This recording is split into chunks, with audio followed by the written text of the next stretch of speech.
The advice and opinions expressed by the host of Autism Live and her guests are meant solely as suggestion and should not be in any way construed as child-specific advice. Any choices you make in determining your child's treatment are completely at your own discretion. Dr. Doreen Granpeesheh is the Dr. Doreen is an expert in autism. Doreen Granpeesheh. Dr. Granpeesheh. Dr. Doreen Granpeesheh. Dr. Doreen Granpeesheh is a visionary in the field of autism. Now you can ask her questions on Ask Dr. Doreen.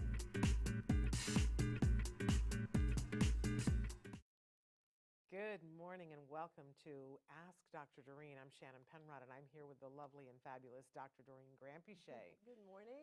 Good morning, everyone. Good morning. So thrilled to be here with you. Thank you. This is our I think this is our last time that we're doing this year. That's true. So this is a really great time for you guys to participate. We're live right now on Facebook, YouTube, Twitter, and a bunch of other sites. Traven's going to show you eventually some of those sites, but now is a good time for you to write in a question if you're watching live. Of course, you might be watching us later on in podcast or listening to us in podcast. That is actually our bigger audience watches and listens later on.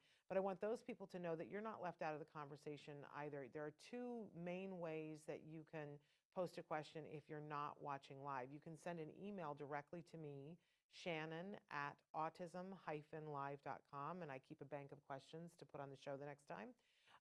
Or you can leave a question for us. The chat is still open on the old site, autism-live.com. You can get there by either going to autismnetwork.com and clicking on the Autism Live tab, and there's a place for you to comment, or you can go directly to autism-live.com and you can comment there. And then I check those questions before we do Ask Dr. Doreen. Either way is fine, but you can, if you're watching live, you can write in and ask the questions right now. Yep. We have a starting topic this week that you had proposed last week because you said we're coming up on the holidays, and so our topic is surviving the holidays, right? And we had a question that somebody said, do you have any tips for surviving a 3-week break from school, from school services, in fact? Right. So do we want to start there? Or? Sure. Okay. Let's talk about that. So, I remember at the beginning of COVID, also, we were getting a lot of questions. People were asking about kind of, what do I do? My child's at home now for God knows how long, right? Yes. And to some extent, this is the same thing that a lot of parents, regardless of the diagnosis of your child, we all go through, because we develop our own routines, and then all of a sudden our child is home, and we're like, okay, how do I manage this? So I think the biggest thing you can do, the most helpful thing you can do, is to set up a routine that works for you and for your child over the next 3 weeks, because obviously a lot of parents are still working, and the kids are there, and hopefully you have care at home. But with our kids, if they are left with not having anything to do, they start to, make up things to do, and those are not always the best things to do, right? Yes. So keeping them busy, I think, is one of the most important things. And I recommend that you think of activities that are of a different type, like different types of activities. So for instance, if you are waking up with your child in the morning, and now look at it this way, you now have the opportunity to teach your child some of the things that during school days you wouldn't necessarily have the time, or the child wouldn't, because you're rushing when you're trying to get your child to school. And there are so many things that parents just do in order to get their child ready. Well, now, if it's possible for you or whoever is taking care of your child to actually focus on some of those activities that take a little bit longer to teach, but will be really useful when school starts up again. For example, just, grooming themselves in the morning. So washing your face, brushing teeth. Brushing teeth is one of those things that is really easy to take care of and teach your child, as well as dressing, actually, just getting dressed. Because the way that we do it, instead of modeling every single step, is as you're doing it with your child, take photos of each step and put those photos on a wall in order, and then help your child follow the pictures. So this is what I do first. This is what I do next. This is what I do. And before you know it, honestly, in 3 weeks, you should be able to teach your child a couple of these different chains of behavior. So getting dressed, for instance, or brushing teeth, or both. And that will be really, really helpful. You're smiling because I bet you did that with Jim, right? Yeah, I can totally picture the pictures that we had of him with one sock on and then a second sock and then Exactly. one shoe on and the second Exactly. shoe. Absolutely. And you don't want to do the hard things like tying shoes, for instance, is a different activity. You just want to kind of get down the order of things, and in a sense, you want to try to get the child to follow directions by looking at the pictures.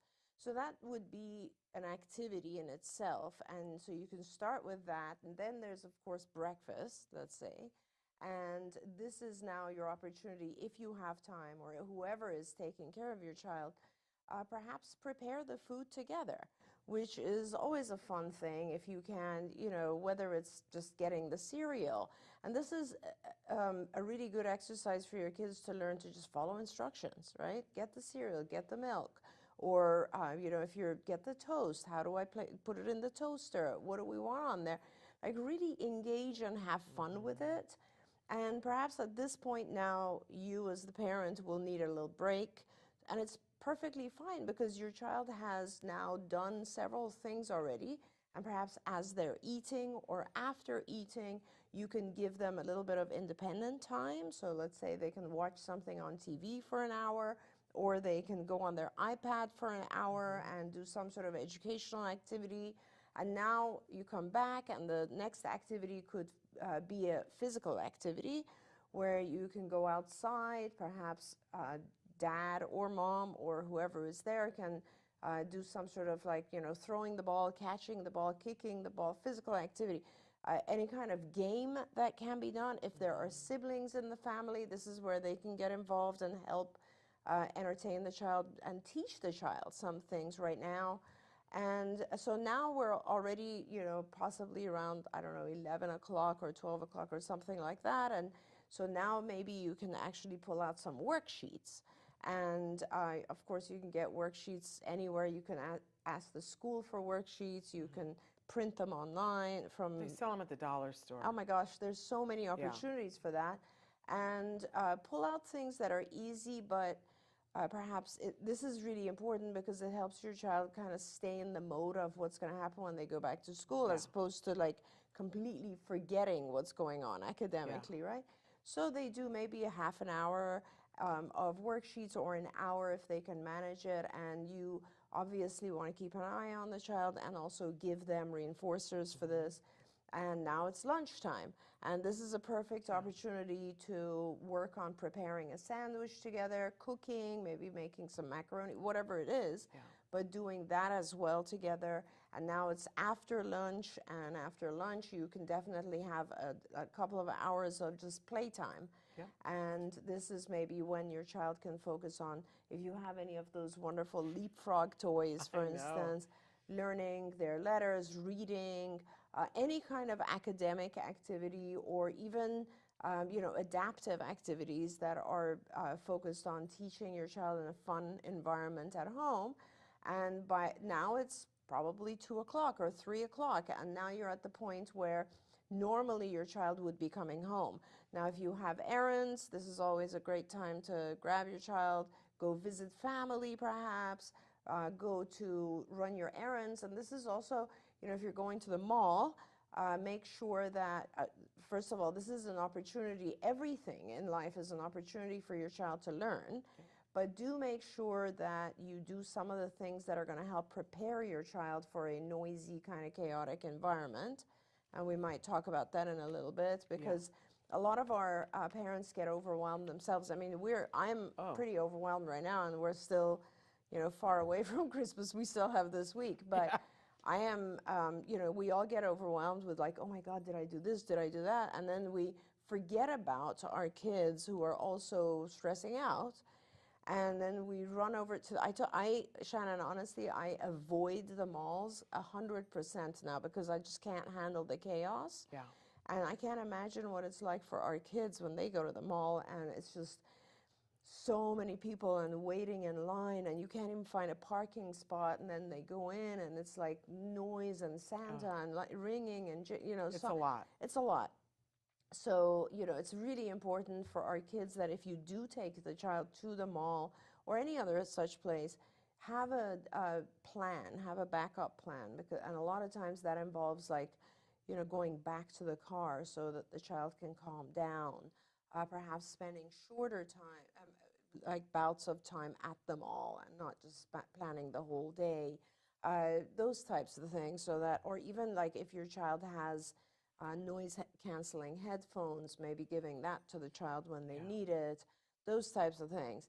But that's how, so having a structured day is really, really helpful. I would put the schedule on a visual calendar so the child, and you can make pictures of all the different types of activities and put Velcro behind them and then change it every day, right? Absolutely. So you have it and you put in like, now we're going to do self-help stuff, adaptive, dressing, brushing teeth, dressing, and then breakfast, have a picture of that. And then you can have whatever the morning activity pictures are and so on. So your child kind of has an idea of what is coming, right?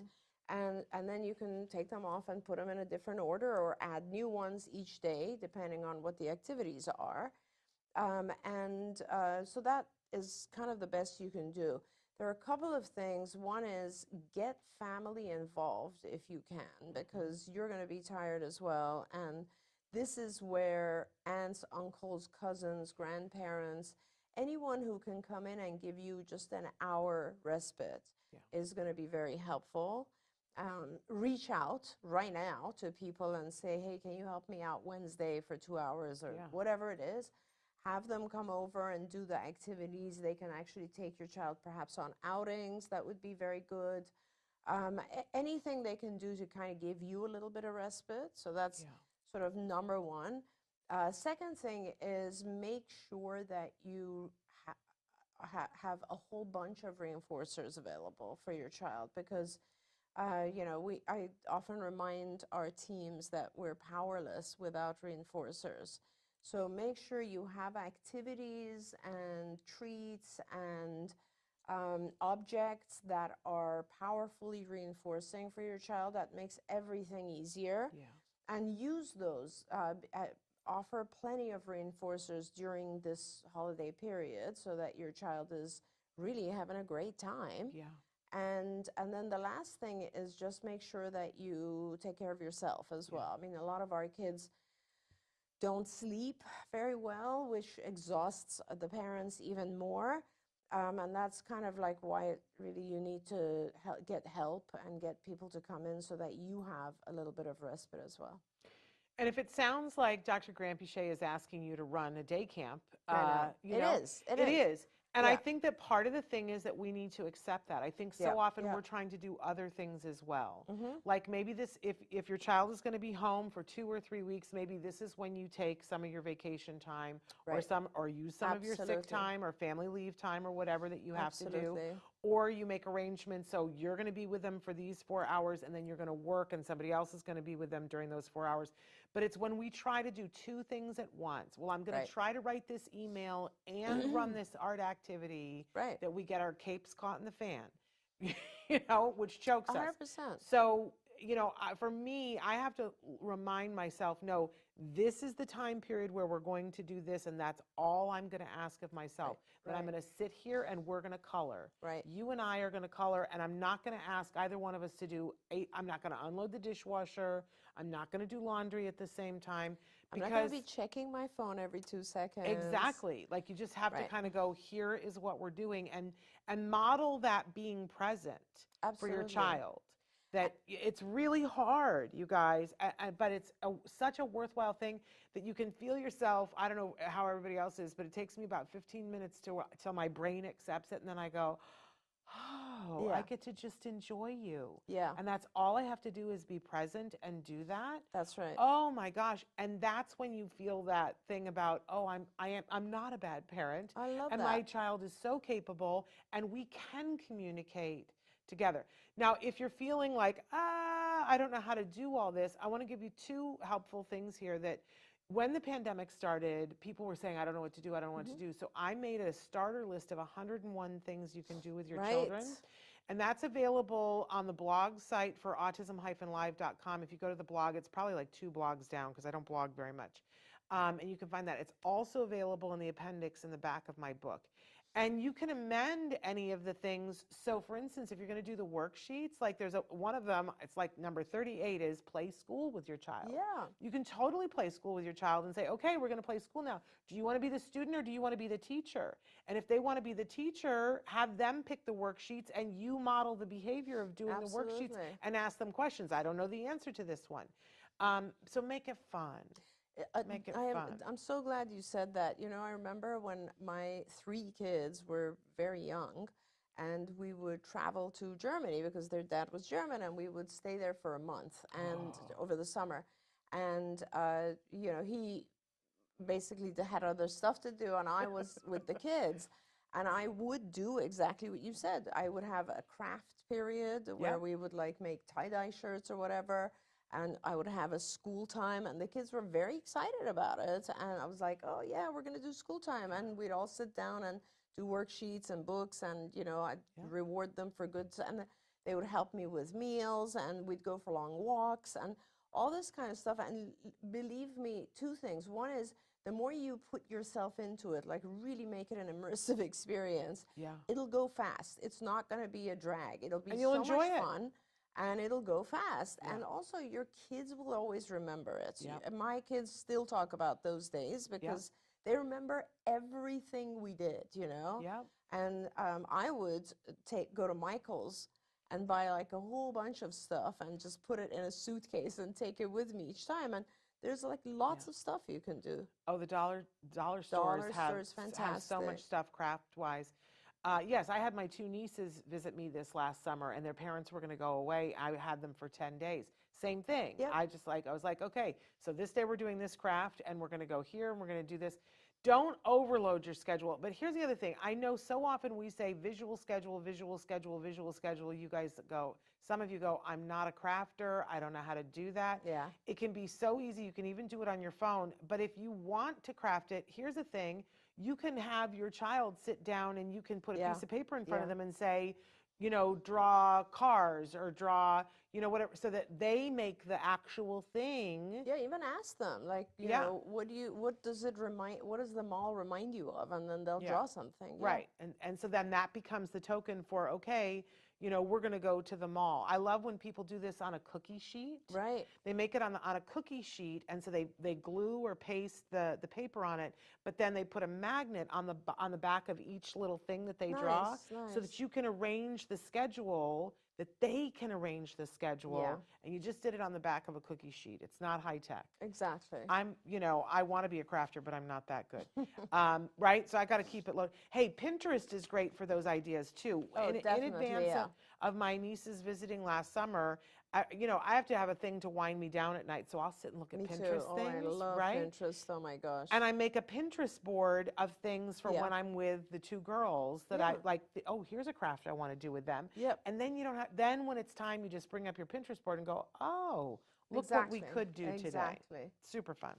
I love all of that. Hey, I didn't say at the beginning, I didn't talk and say all the wonderful things that I normally say about Dr. Granpeesheh, because the last show that we do of the year, I like to spend a little bit of time telling her how fabulous she is, extra.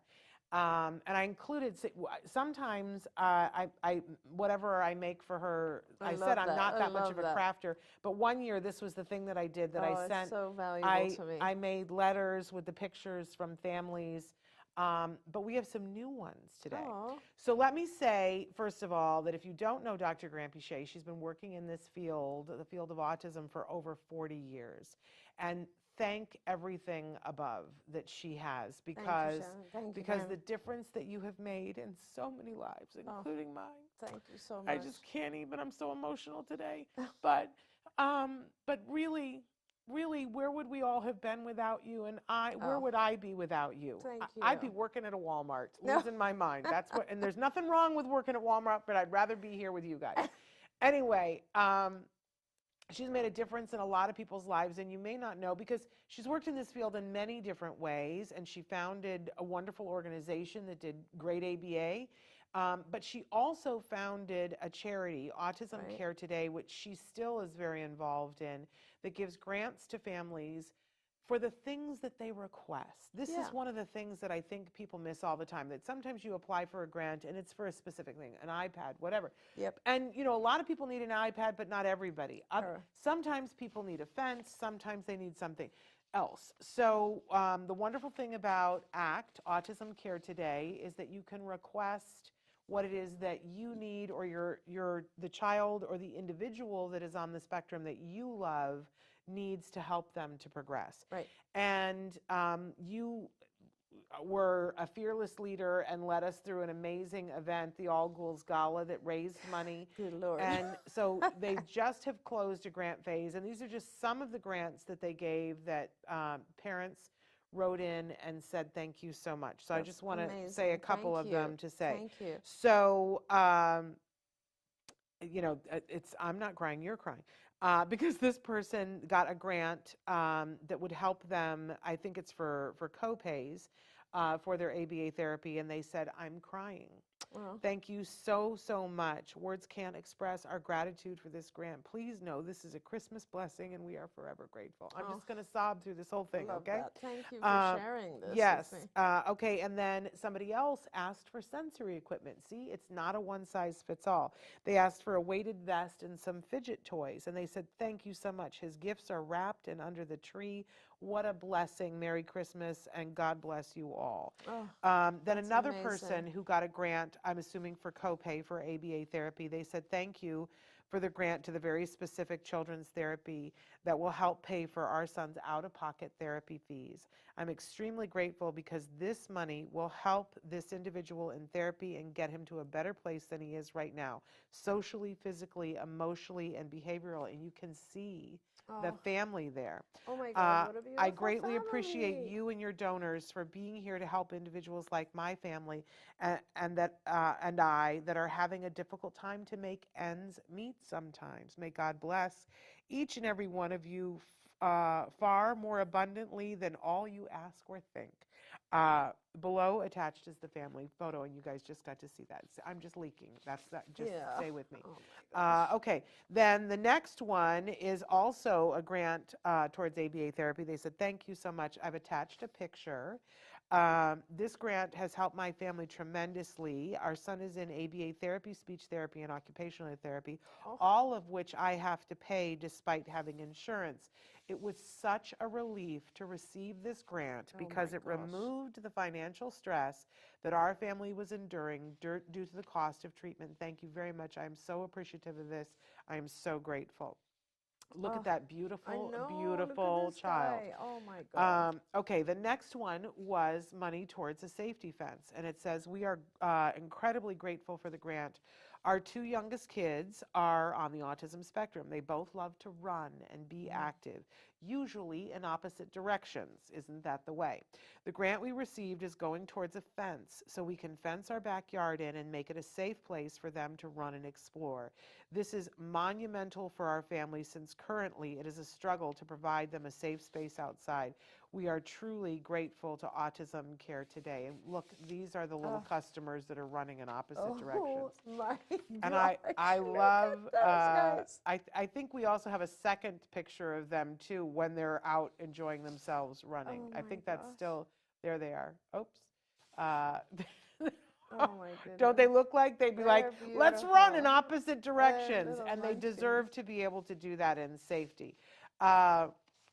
Then there's another grant that was we had several grants that were specific at the All Ghouls Gala that people could donate specifically to those families, and this was one of those Yes. towards ABA. And they said, please send a thank you note to the donor.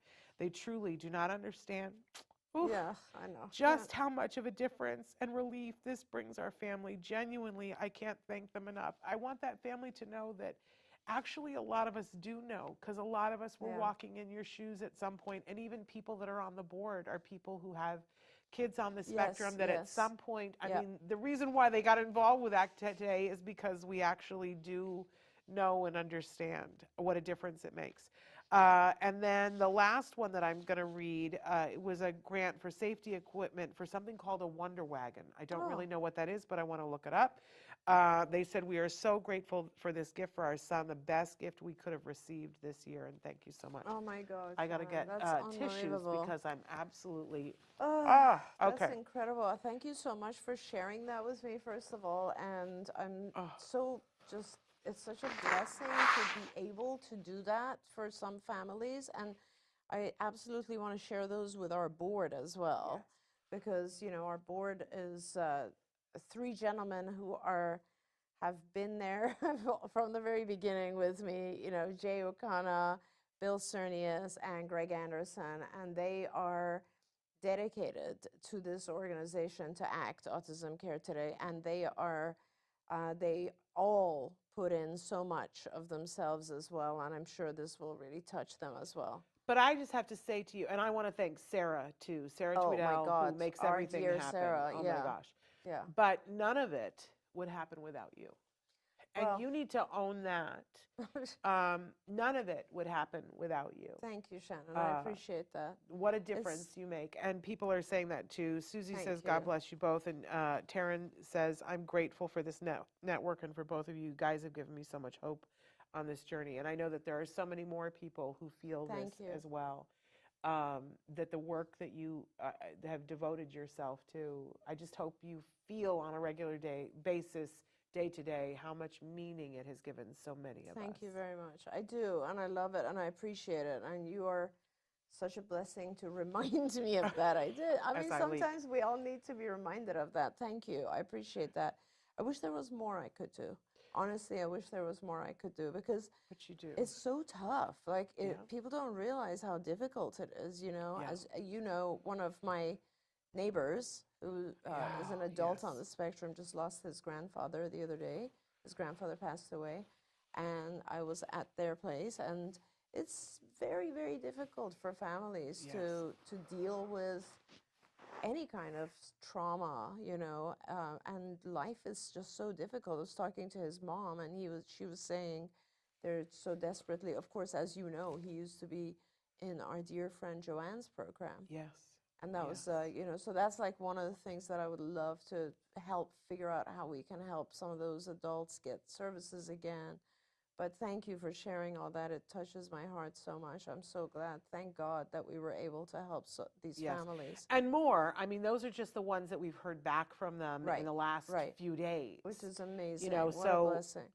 You know, that the truth is that ACT today, I think you guys are approaching having given away $2 million worth of services. And I don't know if people know that during the pandemic, when things were at their height, you guys just gave away grocery cards. We did, because there were so many people who had lost jobs. Yeah. And I was just hearing about it all the time, that like people were in really bad shape because they just couldn't afford food. Yes. And so I just told Sarah, I was like, listen, I know the board's going to approve this. Let's just give away grocery cards to whoever needs them. And we had tons of requests. Yes, thousands you gave away cards.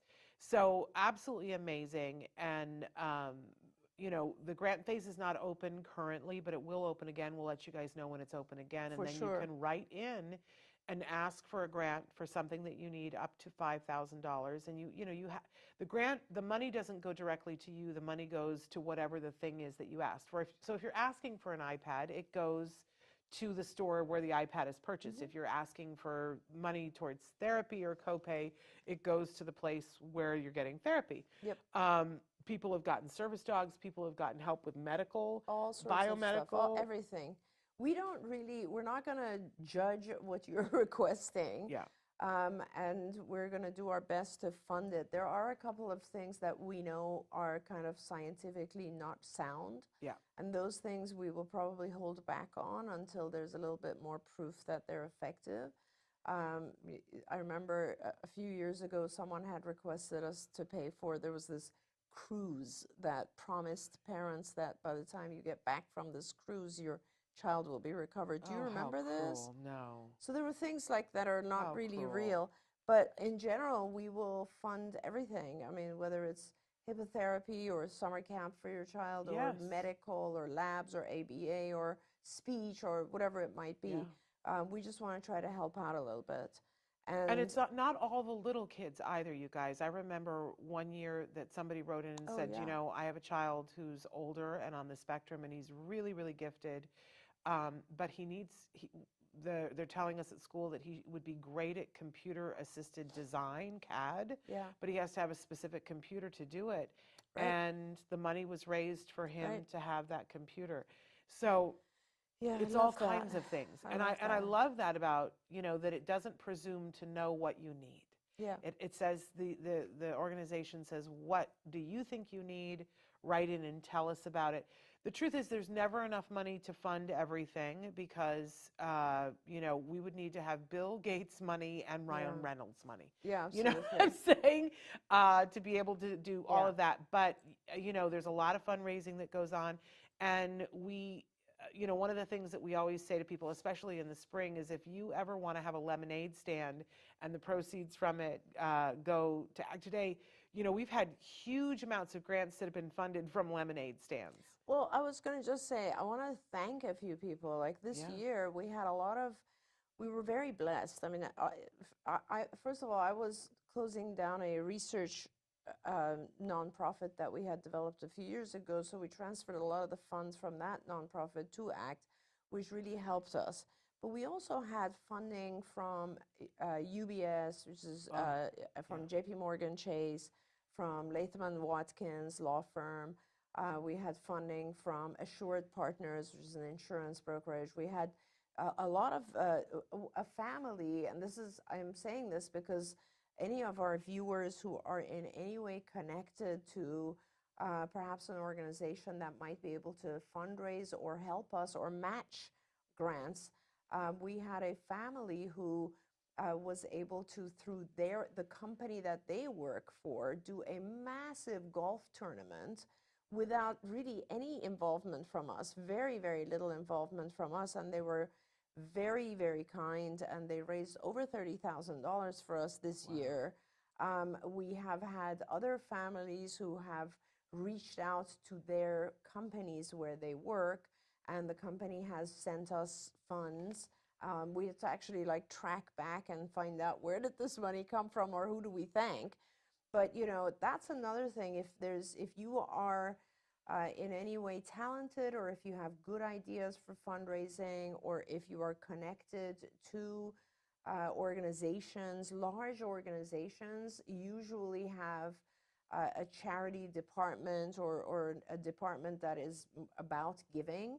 This is the time of year where we ask people to give us grants, fund our organization, because we then can also give, you know, whatever we receive, the person who gave it to us will get a form that they can use for their taxes, and about 50% of your taxes will be written off, because we are a 501c3 organization or nonprofit charity. So, and you know, talking about Sarah and all the work that you did for the party, and Traven and everyone, we all do that on our own time. We don't charge the organization. We all just give it as much time as we can. So it's a labor of love. It is a labor of love, and we're very grateful for all the folks who were able to support ACT this year, and we ask all of our viewers, listeners, please help us out. Autism Care Today, because it really, all of it goes back to families like this, and it's a wonderful, wonderful thing. Yeah, it is a wonderful, wonderful thing. But thank you for being the fearless leader and for starting it. Thank you so much, Shannon. It's been such a joy. I mean, I'm so thankful that we have this organization, and we'll always, always do more for it. We're so thankful that we have you. Okay, I want to get back to questions, and I want to say that people can write in questions right now. I promise that you guys always want to ask questions at the end of the show, but write in now. But last week at the end, we had a couple of questions, and I said we would get to them this week, so I want to make sure that I do. Our fabulous Johanny, we're saying hello to you in Philadelphia. She wrote in and said, and you were talking about reinforcers before, about how important they are. She wanted to know last week, Dr. Doreen, how do we teach different reinforcers? I want to give him other things to work for besides snacks and computer time. It's a great question, right? It is a great question. It's a really good question, because the answer that I give you will not be what you expect. Okay. So, so this is one of the things I like about ABA, or like the polished version of ABA, because ABA over the years has changed, right? And so reinforcers, when we think of things that are reinforcing, we, as parents, we start first to like list things that we think are rewarding to us and that are appropriate, right? And you kind of have to tear that list apart and just put it away, tear it up, because a reinforcer by definition in ABA is something that increases behavior, that motivates. And that does not necessarily mean that it's going to be something that you find reinforcing. So reinforcers can be things that are not wouldn't even come to our minds, right? Like I used to have a child whose major reinforcer was he loved having water splashed on his face. That was like a thing. He would giggle and laugh, and that was like something he waited for. Whereas generally speaking, spraying water on someone's face is pretty aversive. Yeah. So for him, though, it was like the thing that he Wow. wanted. So Yeah. you have to realize that everybody has different reinforcers. And as a parent, I totally agree with you that we don't want to over sugar our kids. So you do want to have some snacks that are healthier, for sure. Fortunately, nowadays, there's like everything possible. There's sugar-free, gluten-free, everything that's possible. You can have anything that you want. But remember that it has to be reinforcing for the individual. So you might think, hey, I don't want to spend that much time on the computer. Right. And why don't I do TV? But the child has absolutely no interest in TV. So what I really recommend, and one of the things we used to have, I think we may have at some point put it on Autism Live, we can do it again, on one of our websites, was we had this huge list. It was like 5 or 6 page long list of possible reinforcers. And you could choose from those based on what your child desired, right? So, and there were things that might not come to mind. For example, swinging would be a reinforcer, or, putting on music could be a reinforcer, or I don't know, texture type stuff, like using one of those massage thumping things. Yeah. That could be a reinforcer. So I think we need to get that list back up.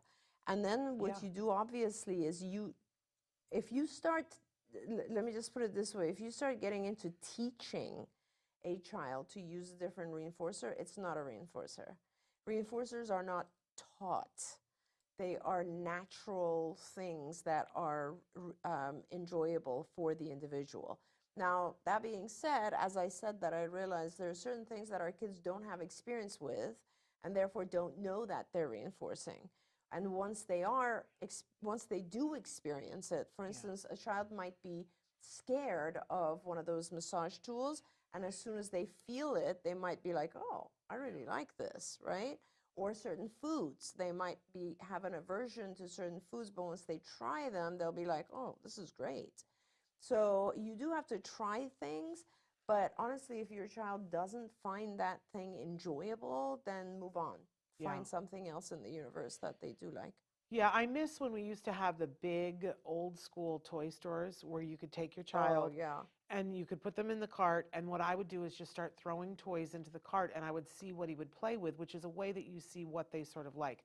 Now they still have the small Astra stores that are the mom and pop stores, and they're great because they will allow you to come in and play with everything. I would tell you to find an Astra store near you. It's different. You can't just throw, it's like, it used to be private. You could just throw it in the cart and walk around and nobody would bother you. Now they're going to be right there going, hey, try this. But that's its own form of wonderful. So try that. But go ahead. I just want to say, you just did an incredible toy drive, which is one of the most, like, the value of all this work that you put in, Shannon, aside from, I know you, part of it is the joy of giving toys to kids, which is incredible, but you put so much time into this. Too much. And I have to say, part of the value is just the manual that comes out of it.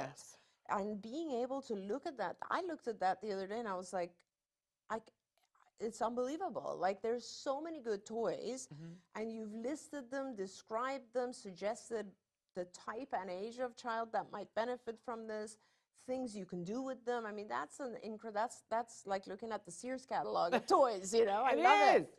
It is. So I take that's great very pride in it. helpful as well. And you can find the toy guide by going to autismnetwork.com and click on where it says toy guide. If you hold that, it'll take you directly to where it age norms things. I always say start with the age of the child or the adult, the age that they are. Look at what's available there, because we tried to put a wide range of things there, but then go look at everything else, because there are certain toys that, and we're going to show you in just a second, one of my favorite toys this year and last year, the Shishibo, and it's like, which age category do we put it in, because it could fit in so many of the different categories. But it's this kind of a thing. So I just was at our Sensitive Santa this week, and it's so funny because it's one of those toys that people look at and it's small. So people go, what's that? I'm not sure that I want that. Yeah. And then I would crack it open and everyone, it was like it would stop traffic and everyone, can I play with it? Is it my turn? Yeah. I want to, like, it's so cool. And you wouldn't know that it was a reinforcer until you play with it. Yeah. So let's take a look at, we want you guys to see what the Shishibo is from Fun and Motion Toys. Look at this.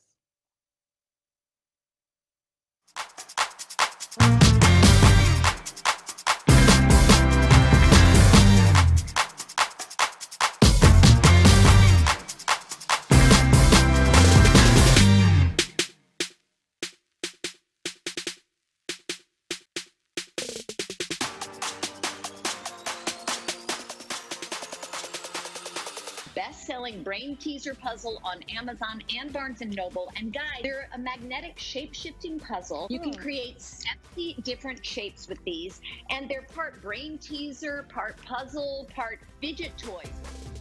I think one of the advantages of the Shishibo is that it combines the characteristics of some of the most successful toys. It has the stackability and combinability of Lego. It has the magnetic properties of Magnetiles, and at the same time, the transforming problem-solving aspect of a Rubik's Cube.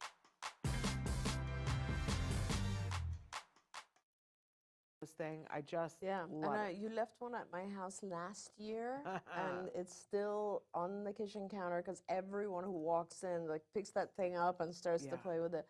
It's like, remember when the Rubik's Cube came out and how it was a craze, like everybody was doing it? This is one of those toys. It's Well, fun. they've got other toys too, so check them out. Fun and Motion Toys. What I especially love is that they gave us a special discount just for our viewers. So if you go to their website, funinmotiontoys.com, and pick out whatever toys you want, and they have other amazing things. I'm waiting. I ordered my husband something. It's called a Wandini. If you know my husband, it's the right toy. My husband is 65, and I'm ordering toys for him. I love but if you go on the website, and when you go to order, when you go to your cart, like on any website, there's a discount code place. I always want to be hooked up. Yes. Well, let's hook you up. So if you put in LIVE, LIVE 5, you get 5% off of your total purchase. Yeah, that's which is awesome. really wonderful. So, Dark Angel, I'm so excited because I couldn't remember what the second question was, and I thought it was something else, but it's about pronunciation. She had written in and said that her son's pronunciation, and correct me if I'm wrong, Dark Angel, that the pronunciation has actually gotten worse recently. Right. That it was better, but now it's gotten worse, and that part of the problem is that he is requesting something, but people can't discern what it is that he's saying, and then instead of being a reinforcer for speaking, it's frustration. Yeah, absolutely. I can understand that. And she also wants to know, I wonder if teaching matching is too early for 4-year-old. Right. So let's get that one first, because teaching matching, you can start at like age 2. So you could be teaching matching immediately, and that's not a problem at all. And but remember, there's lots of different matching exercises, which so you're not going to start with the most complicated, right? So matching identical one object to another object, 3-dimensional. So an identical cup to a cup is the easiest. And then, of course, a 2-dimensional, so a picture of something to its own picture is next step. And then it's a 3-dimensional to a 2-dimensional, so a cup to a picture of a cup, or cups that are not identical but similar.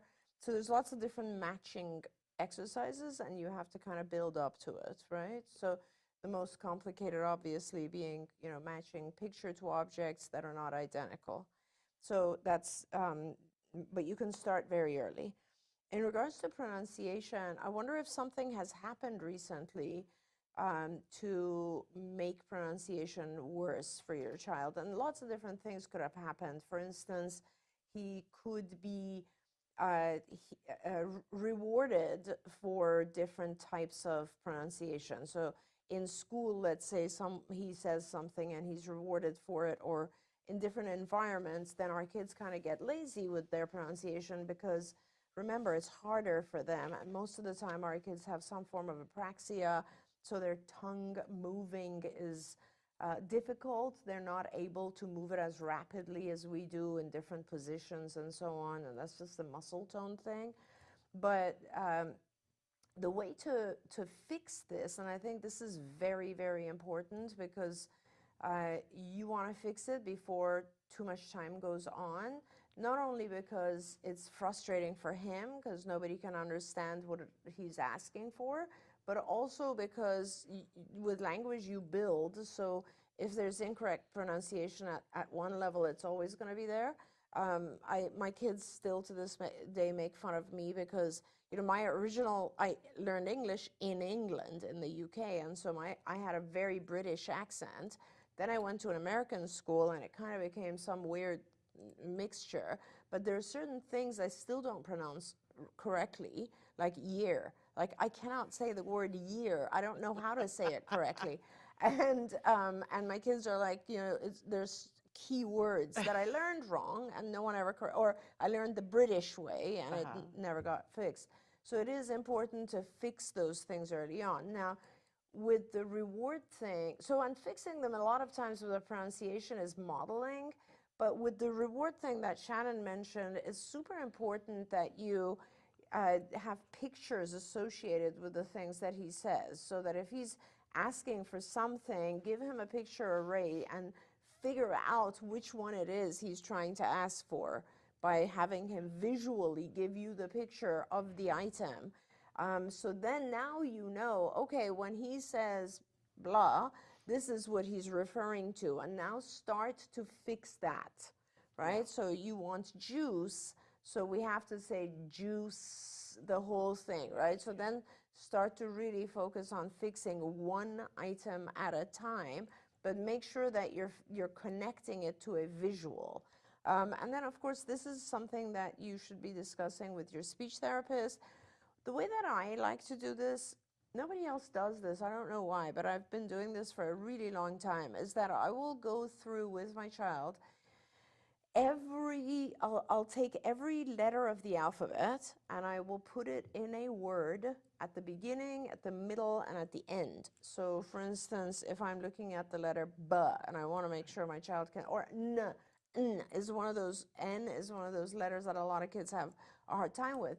So I will write 3 words and I'll be like, nest, okay, he got that. Panic, okay, he got that. Can, oh, he's not pronouncing N at the end. Yes. And then I'll circle all the things that are missing, because a lot of times you'll find, oh, the letter L is fine in the middle, but it's missing in the beginning of words. The letter N is fine in the beginning and middle, but it's missing at the end.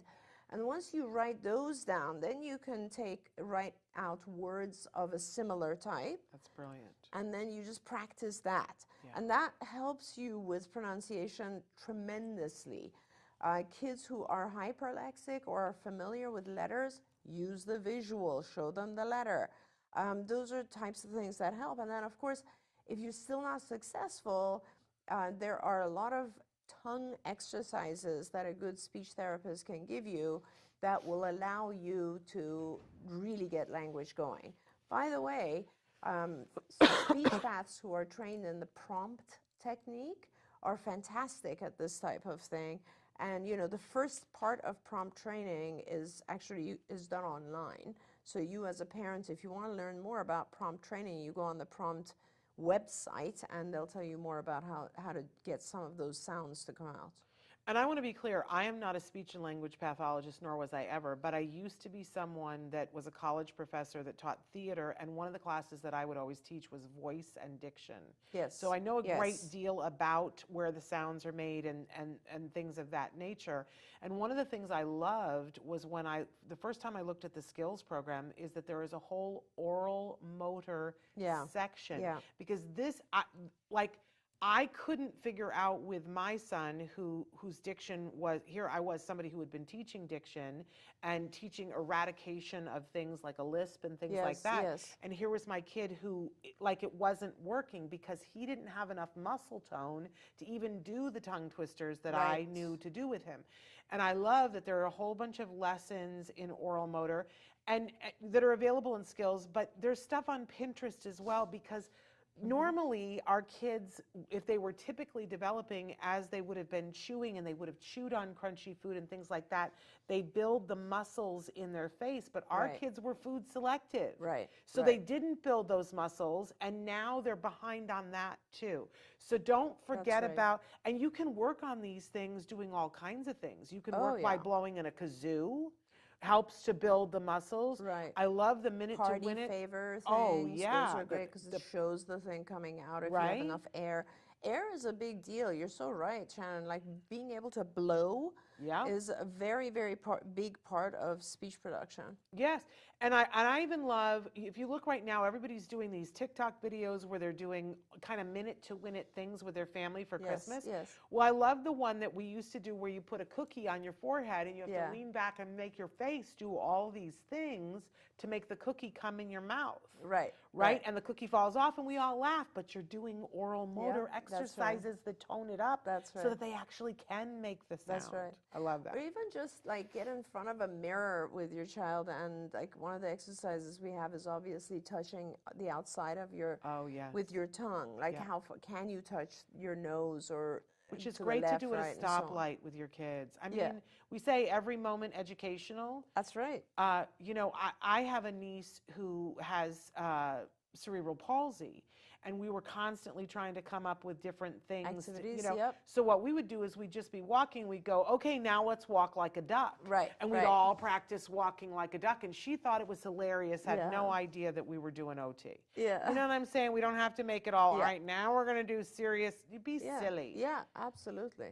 Put you know, whatever the breakfast thing, yogurt or whatever, and go, okay, and now let's see who can lick it off first. That's a great one. Right? I And love have that. games. It doesn't have to be hard, you guys. We forget. Is it okay to do a simple picture schedule, or more specific the better, for my nonverbal 6-year-old? And they say, I have a hard time sticking to it. I get overwhelmed with my own attention deficit disorder, and sometimes I skip things. Any suggestions?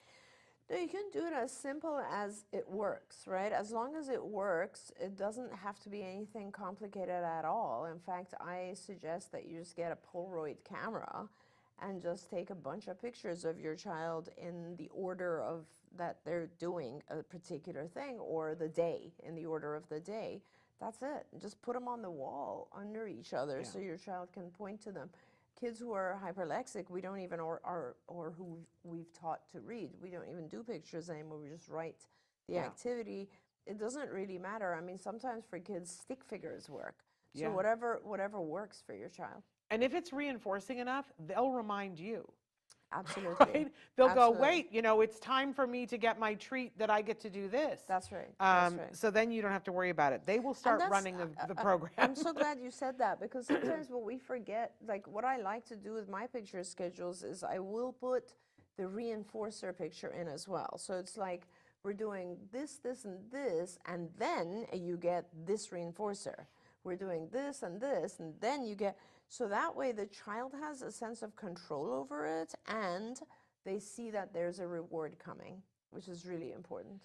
Wonderful. Oh, Susie wants to know, how do you teach a kid to blow their nose? Oh, yeah, that one's a good one. Yeah. So, you know, with, you start, Susie, with just having a tissue in front of them and going, so that the air coming out will move the tissue, or a feather, for instance. And that's where the concept comes about. And then it's just a lot more practice of doing that, and so that they learn that you can, actually make air come out of your nose. Yeah. Yeah, it takes a while. We have a question coming in from Korea. They say, my son wouldn't get out of a car when the car pulled out of the parking lot at the building of the PE center. Now he's getting bigger and bigger since he has taken risperidone. We don't have many choices to choose various medicines. So I'm not 100% sure. My son wouldn't get out of a car when the car pulled out parking lot at the building of the group PE center. It sounds like he wouldn't get out to go in and have the therapy is what it sounds like to me. Yeah, it does sound like that. And Well, that sounds like communication. well, it could be a number of things, right? It could be that he's not enjoying what's going on at the center there, so he's avoiding it. The function is avoidance, right? He's clearly avoiding going to the center.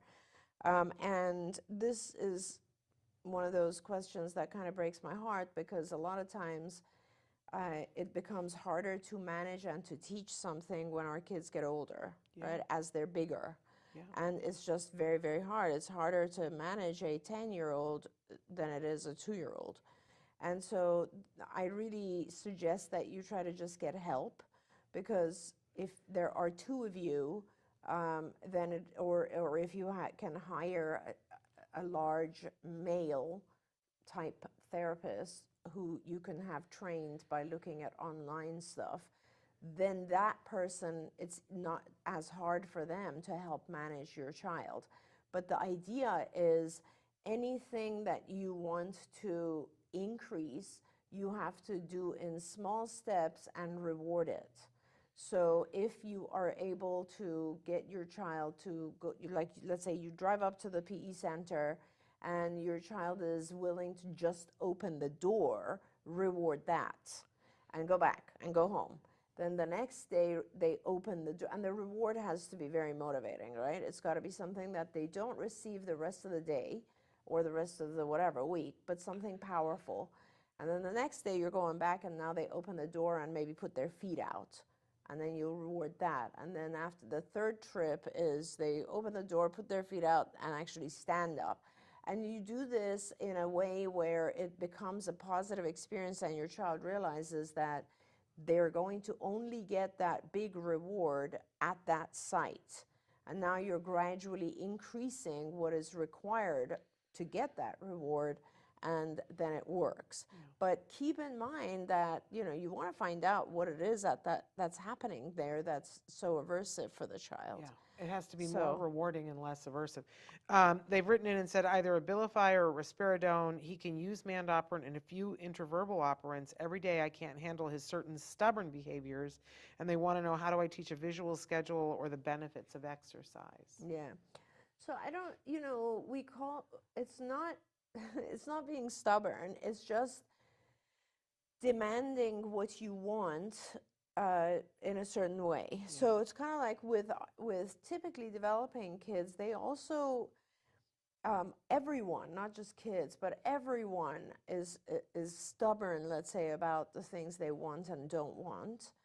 We compromise because there's a different reinforcer available. So let's say for all kids, they don't want to go to school. Nobody wants to go. Why would you want to go to school, right? It's so much more fun to stay at home, sleep in, play, watch TV, whatever. Yeah. But we go to school because there are primarily two reinforcers involved with going to school. One is friends for typically developing kids, and our kids on the spectrum don't benefit from that because they don't develop friendships and they don't have that social desire of a friendship. And the second reinforcer for most kids is the parent being happy with them. Yeah. And again, our kids don't experience that too much because they're not aware of it, right? So there are a lot of reinforcers in the environment that are not meaningful to our kids, right? And on top of that, the school environment is probably more noisy and annoying for our kids. So it's kind of like not just not reinforcing, but aversive as well. So what you have to do is you have to cut down your child's activities into very small chunks, like, getting ready. Okay, that is one area where he is stubborn. What am I going to do to make the activity easier and the reinforcer greater? And the two things that you do is, well, first of all, you have to find powerful reinforcers, and you have to chop the activity into small steps.